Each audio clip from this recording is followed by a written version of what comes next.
So ngayon, nandito na tayo sa bahay ng taong pinapaniwalaang may anting-anting daw, no? Puntahan namin siya. At nandito yung bahay nila. Pupuntahan natin yan ngayon. Tara!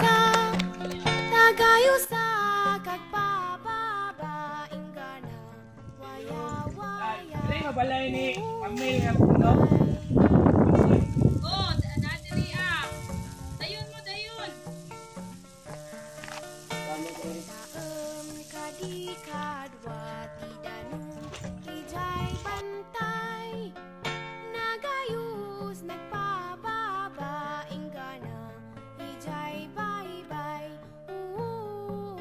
Pwede karon sa Barangay Basak para interviewon ng usa ka individual, no? Nagatuo sa natawag nato nga anting-anting. So nadiri karon si Uncle para ato ang pangutan-on sa mga pangutana para matubag ang atong mga pangutana siya karon. Uncle. Uncle, unsa may mga pamaagi sa usa ka sa may anting-antingan? Ang pamaagi sa may anting-anting dili ba magbawal ang kuan magkaon og iro kanang mang babaye ana unya ang bawal pa jud kanang may anting-anting kanang mag sigikag ano ni limot pa pula Yan na lang, ilunggo na lang. ang bawal to anong kaon kay ido aning magsulod ka sa patay ning tapos amo lang na bawal maggagaw sa patay.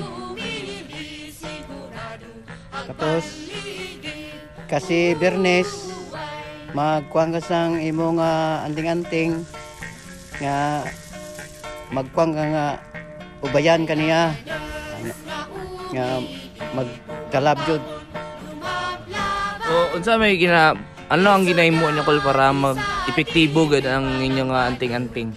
Ang anting-anting namon perminti kami kasimba sa amon nga ning amon nga founder kasi Bernes Santo. Ga kuan kami. Ga pangalap para nga may ara naman nga ikuan naman liwat. Mula na Para mag-powers tong anting-anting nga ginagamit. So, unsa ang ano ang mga butang nga wala niya na ginahimo kol para mag ano ang inyong anting-anting or active ba gyapon ang inyong anting-anting hangtod sa karon nga panahon? Amo lang Japon. Ga kwalan Japon, kwalan Japon siya nga mag kuan sa amon magdepensa bisan asa mi adto. Tapos magkuan kami para hindi kami madutlan sang bala o binangon amo lang na amon nga no nga na para dipinsa sa amon lawas. So ano ang mga anting-anting ginadala ninyo kol? Kanay for example aring sa lamisa karon ano ang tawag sa mga ingani nga mga anting-anting? Ang amon founder ning Satorotas amon founder amon nga anting-anting subong ginagamitan niya po ng mga Latin nga mga Latin para Japon ang mga orasyon mga para hindi may madutlan may orasyon gina sa perminting na butang. Tapos ang amon nagamit nga lana kasi Bernes Santo. Mula na. So, ganing kuan, dugang pangutan na ako. Kanang unsa ang kaning kuan, unsa ang mga naandan ninyo nga buhatonon about ani nga kaning wala na ninyo na-apply karon. Or kani ba nga mga anting-anting Nagpadayon bagyapon ni karon. Padayon Japon. Padayon jud sa karon. Isa pa akong tanan kol. Unsa ang mga butang yung giundang na niyo aning pag ano niyo gunit pag kapot niyo sang anting-anting o mga butang. Ang ginangundang ko kay balik naman ko sa panguma. Bawal man na sa panguma kay wala klaro. Ang imong uba, way isang abot.